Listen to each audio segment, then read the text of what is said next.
This woman played a central role in one of Canada's most disturbing criminal cases. One of them was her own 15-year-old sister. But when police caught her, prosecutors made a decision that would haunt Canada for decades: 12 years in prison.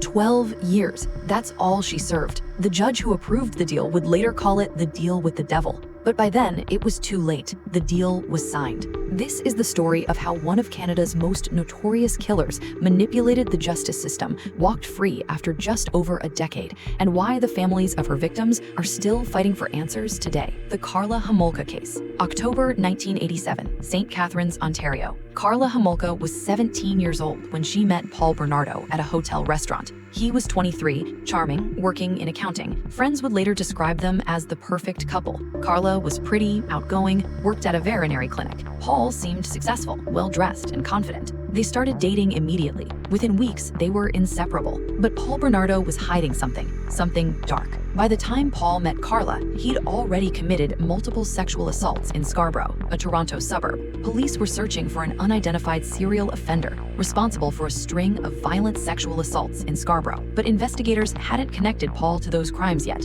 And Karla? She either didn't know or didn't care. What happened next would reveal that Karla Homolka wasn't just Paul's girlfriend. She was his accomplice. What I'm about to describe is based on court records, forensic evidence, and testimony. I will not include graphic details. Between December 1990 and April 1992, Karla and Paul committed a series of horrific crimes against 3 young women. The first victim was Karla's own 15-year-old sister, Tammy Homolka. On December 23, 1990, Karla used animal tranquilizers from the veterinary clinic where she worked to drug her sister. Tammy died during the assault. Karla and Paul called 911, claiming Tammy had choked. The death was initially ruled accidental, but Karla and Paul had videotaped what they'd done, and they kept those tapes. 14 months later, in June 1991, they abducted 14-year-old Leslie Mahaffy. Her remains were found in a lake 2 weeks later, encased in concrete. In April 1992, they abducted 15-year-old Kristen French in bold daylight from a church parking lot.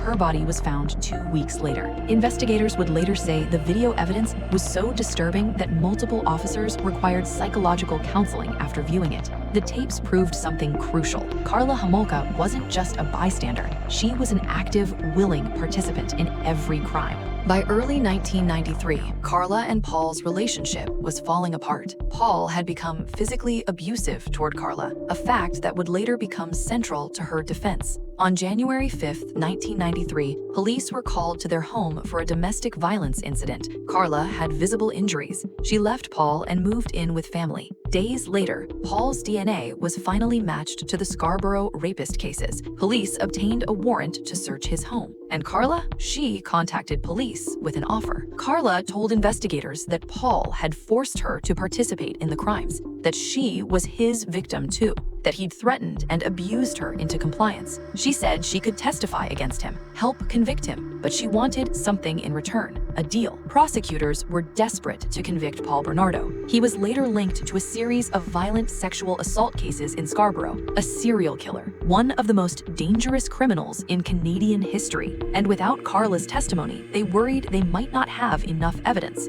So on May 14, 1993, prosecutors offered Karla a plea deal: plead guilty to 2 counts of manslaughter, 12 years in prison. In exchange, she would testify against Paul. Karla accepted immediately. There was just one problem: the videotapes hadn't been found yet. In September 1994, 17 months after Karla signed her plea deal, Paul Bernardo's lawyer revealed something explosive. Paul had hidden videotapes, hours of footage documenting the crimes, and he was willing to turn them over. When prosecutors finally watched those tapes, they were horrified. The tapes showed Karla wasn't a coerced victim. She was a willing, active participant. In the footage, she appeared disturbingly calm and engaged. She gave orders. She participated fully. Everything she'd told police about being forced, about being terrified, about being Paul's victim was a lie. But the deal was already signed. It was legally binding.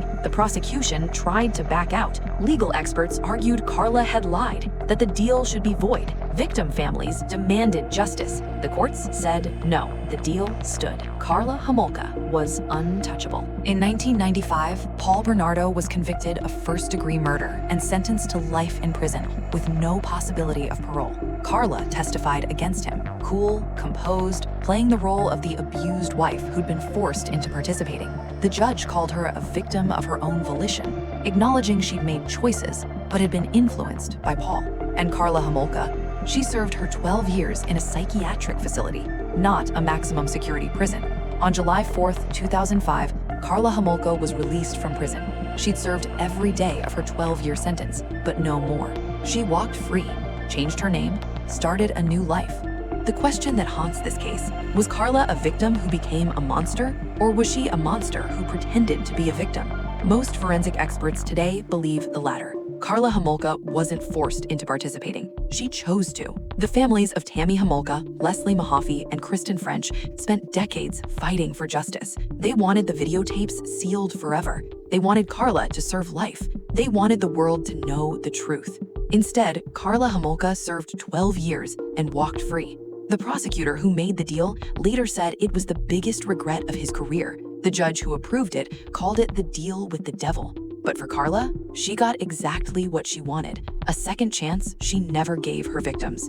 Tammy Homolka was 15 years old. Leslie Mahaffy was 14. Kristen French was 15. Their names deserve to be remembered. Their lives mattered. And justice, for them, was never truly served. Was justice truly served in this case? Comment below. Subscribe to Her Case Files. New cases every week.